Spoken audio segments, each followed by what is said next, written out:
नमस्ते. माझं नाव छाया अजित कदम आहे. मी महाराष्ट्राहून आरळे गावातून आहे. तर मी लक्ष्मीबाई स्वयंसहाय्यता समूहामध्ये आहे. 2 वर्षापूर्वी मी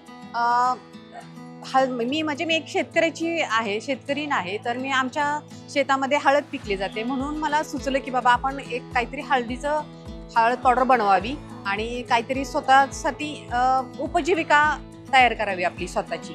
म्हणून मी हळद पावडर CLF मधून कर्ज घेतलं आणि हळद पावडर मशीन घेतलं आणि त्यातून मग मी हळद पावडर बनवायला लागले. आणि हळद पावडर मला माझ्या गावातूनच कस्टमर भेटलं आणि त्याच्यानंतर मग मी परत तालुक्याला दिलं, माझ्या शेजारच्या गावात दिलं. मी माझ्या फोनवरती स्टेटसला ठेवलं की बाबा असं हळद पावडर मिळते आणि हे घरगुती मिळते, डायरेक्ट शेतकऱ्याकडून डायरेक्ट ग्राहकापर्यंत आहे माझं हे. आणि मला ह्याच्यातून माझा इन्कम चालू झाला आणि ह्याच्यामुळे मी माझी आत्मनिर्भर झाली आहे. आणि मी सगळ्यात अगोदर मला माननीय पंतप्रधान मोदीजींचं खूप खूप मला आभार मानायचे. त्यांनी मला एवढ्या मोठ्या कार्यक्रमाला बोलवलं आणि ह्याच्या अगोदर मी TV वर बघायचे की हे काय कार्यक्रम असतोय, पण मला उद्या तो प्रत्यक्षात बघायला मिळणार आहे. तर मी खूप माझं भाग्य समजते की मला एवढ्या मोठ्या कार्यक्रमामध्ये बोलवलं. आणि तसेच मी चंद्रशेखर जी सर, उनका भी मैं आभार मानती हूँ कि इसने हमें इन्वाइट किया है.